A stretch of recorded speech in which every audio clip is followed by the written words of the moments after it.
The U.S. warns that North Korean soldiers are expected to enter the war against Ukraine in the coming days. Officials say up to 8,000 North Korean troops have reached the Russian border. Now, this number is a drastic increase from a day earlier when U.S. officials said that only some of the 10,000 North Korean troops in Russia had moved towards the border in the Kursk region. The ministerial dialogue comes a day after North Korea test-fired one of its newest and most powerful intercontinental ballistic missile. Leader Kim Jong-un says the launch is a warning to enemies that have been threatening the country's security. For more, we're joined by Richey, Associate Professor of International Politics at Hankuk University of Foreign Studies. Professor, thank you very much for your time this morning. So it seems like many experts are suggesting that North Korea's deployment of troops won't fundamentally change the course of war. So what's your read into this? Is this a strategic alliance between the two countries or more of a reflection of Russia's desperation on the battlefield? It may well be both of those things. We know that Putin has been losing, hundreds and perhaps even as much as 1,000 troops a day on the battlefield recently. I mean, not all of those are deaths, presumably. Some of those are injured.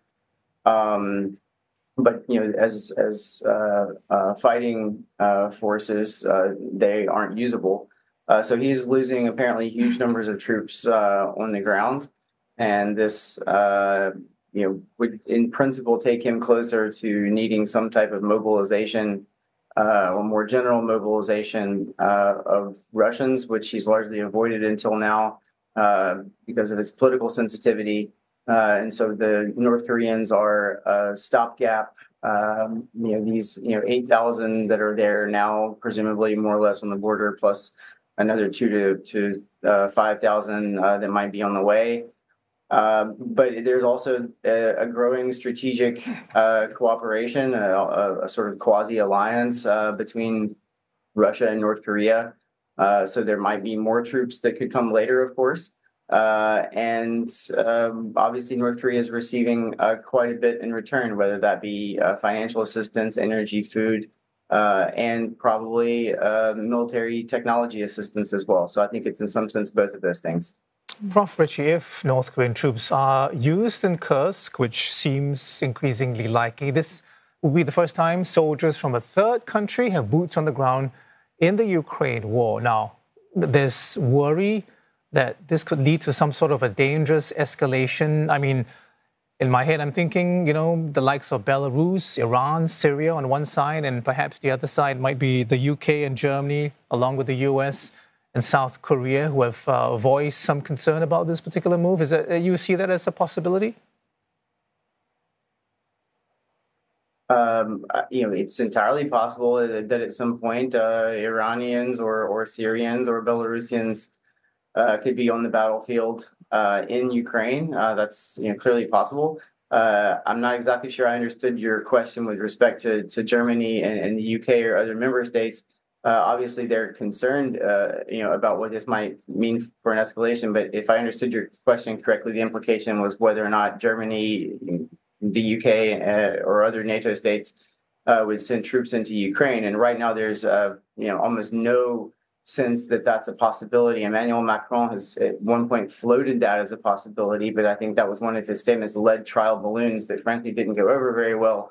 And so I don't see that in the cards right now. I mean, you never say never. I'm not saying that the possibility is zero, but I think it would require a really dramatic shift, not only in the battlefield conditions, but also in the mindset of political leaders in Germany and other, the UK and other NATO states who right now, have populations who have essentially zero interest in sending their own troops into Ukraine. Understood. I want to ask you about the missile launch as well on Thursday. It flew longer and higher, which of course is a worry for the US in terms of its reach. But do you think the launch was also timed to distract from Pyongyang's pending deployment of troops in Ukraine, in Kursk? I've read that, and some analysts say that. I think there might be some overthinking of that if you really want to know the truth. I mean, I wish someone would walk me through the logic of how North Korea testing or demonstrating an ICBM somehow distracts from North Korea. If anything, that brings more attention to North Korea. If anything, it brings more attention to the fact that their weapons development is linked to Russia. We think in terms of military technology transfers. This just clarifies in some sense even more that the Indo-Pacific and Euro-Atlantic theaters are linked in some way. So I don't really buy that, to be honest with you. I think that this is much more about testing apparently a new capability, the Hwasong-19. We'll have to see what's different about it compared to the Hwasong-18 or the other ICBMs that North Korea has fired at some point. It does appear to be solid fuel, which is to be expected. And I think there's a chance that perhaps we see a missile, given the flight characteristics that it's shown so far, that might be able to carry multiple warheads, for instance, which would have an effect on the ability of the missile to defeat missile defenses. So I think this is much more about a test. It may well have some domestic political propaganda purposes, but I'm not sure I buy this argument that somehow this is meant to distract from the deployment of North Korean troops on behalf of Russia. And Professor, the U.S. and South Korea agree that China should do more to curb North Korea's provocative actions. I mean, so far, Beijing has been relatively quiet about both the missile launch and the North's deployment. What does that tell you about its stance on the current situation, and at what point would they intervene? Well, we hear that supposedly China is wary of this increasing alliance and defense cooperation and security cooperation between North Korea and Russia. And there's a certain logic that argues that indeed Beijing at some point might become irritated sufficiently with North Korea, its only treaty ally, having a dalliance with Russia, which of course is really just a replay of the Cold War when Pyongyang played Beijing and Moscow off of each other.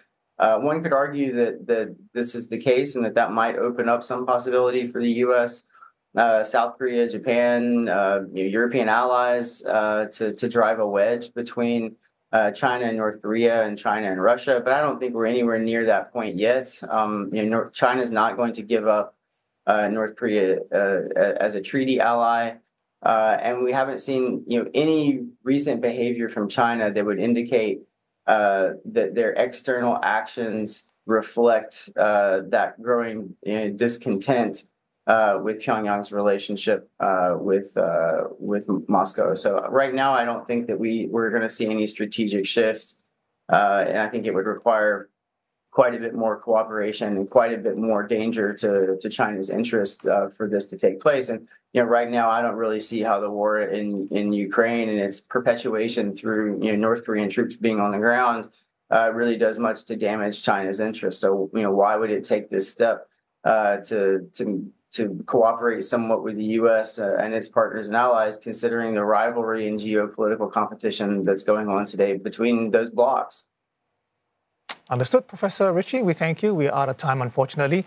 Richey is Associate Professor, International Politics at Hankuk University of Foreign Studies.